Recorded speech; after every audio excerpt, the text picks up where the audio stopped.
Oi pessoal, tudo bem? Eu sou a Tainara, o meu grupo é composto pelo Eduardo, o Pedro e o Máximos. Hoje a gente vai falar sobre a lei de anistia, que ela foi muito importante para a história política e jurídica do Brasil. A lei de anistia foi criada em 1979, durante o governo do general João Figueiredo, que tinha como objetivo promover a reconciliação nacional após o período da ditadura militar, que durou de 1964 a 1985.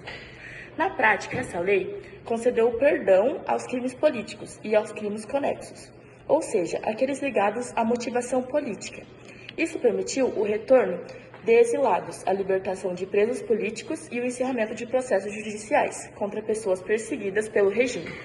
No entanto, a lei também beneficiou agentes do Estado que cometeram os crimes graves, como tortura e assassinatos, sob a justificativa de estarem cumprindo ordens políticas. Por isso, até hoje, a lei de anistia é muito discutida. De um lado, há quem veja nela um passo necessário para a transição democrática. De outro, há quem pratique a impunidade de que ela gerou para os violadores dos direitos humanos. Boa noite, meu nome é Eduardo e eu vou falar sobre o contexto fático e as razões jurídicas da ADPF 153. A ADPF 153 foi proposta pela Ordem dos Advogados do Brasil em 2008 para questionar a interpretação da Lei da Anistia de 79. Essa lei, criada no fim da ditadura militar, perdoou crimes políticos e também chamados crimes conexos, o que acabou beneficiando agentes do Estado que praticaram tortura, assassinatos e desaparecimento de pessoas.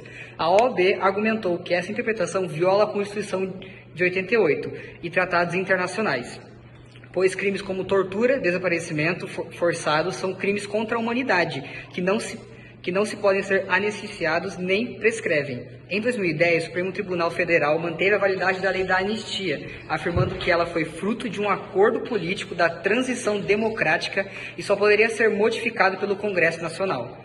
A decisão foi criticada por juristas pela Interamericana de Direitos Humanos, que defendeu a responsabilização dos agentes da ditadura. Assim, a ADPF 153 se tornou um marco no debate sobre justiça de transição, memória e impunidade do Brasil.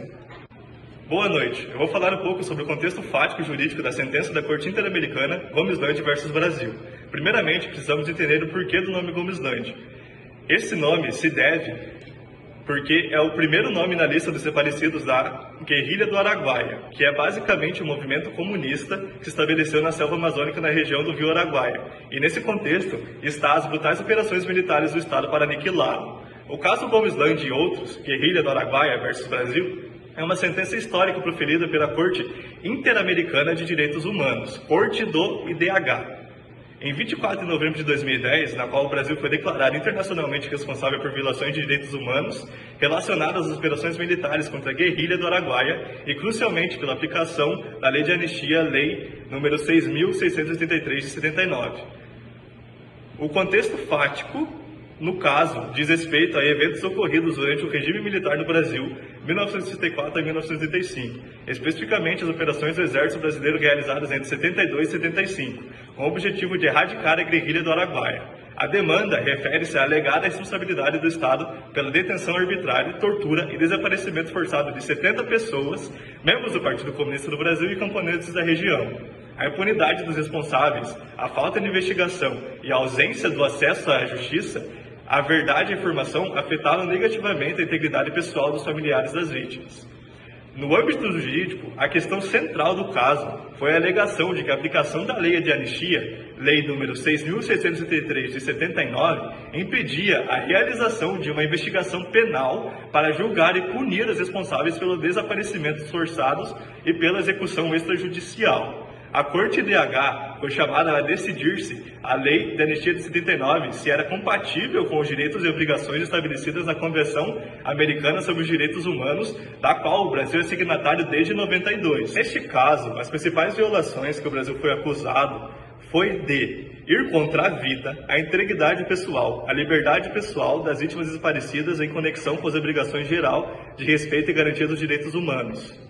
A Corte IDH determinou que o desaparecimento forçado, a execução sumária extrajudicial e a tortura, perpetrados sistematicamente pelo Estado, são exemplos de crimes de lesa humanidade.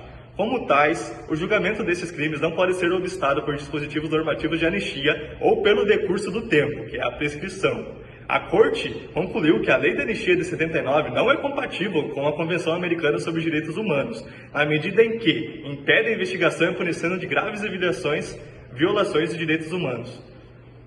O Estado também foi considerado responsável pela violação das garantias judiciais e da proteção judicial, bem como do direito à liberdade de pensamento e expressão, este último no que tange ao direito de acesso à informação e à verdade por parte dos familiares. Em termos de reparação, a Corte ordenou ao Estado brasileiro, entre outras medidas, a obrigação de investigar os fatos, julgar e, se for o caso, punir os responsáveis e determinar o paradeiro das vítimas. A sentença da Corte IDH teve o efeito de determinar que a Lei de Anistia brasileira não pode servir de obstáculo à persecução penal dos agentes do Estado envolvidos em crimes de lesa humanidade cometidos durante o regime militar. Boa noite, meu nome é Pedro. Estou aqui para falar como o mérito da ADAPF 153 e Gomes Land são diversos. A ADAPF 153 e o caso Gomes Land tratam da mesma lei de anistia, mas com um mérito diferente. Na ADAPF 153, o STF analisou a validade da lei dentro do direito brasileiro e decidiu que ela era ampla e recíproca, ou seja, também valia para agentes do Estado. Já no caso Gomes Land, a Corte Interamericana de Direitos Humanos julgou o Brasil internacionalmente e entendeu que essas anistias não podem valer para crimes contra a humanidade, como tortura e desaparecimentos. Então, enquanto o STF defendeu a reconciliação nacional, a Corte Interamericana cobrou justiça e responsabilização. Gostaríamos de agradecer por toda a atenção e muito obrigada.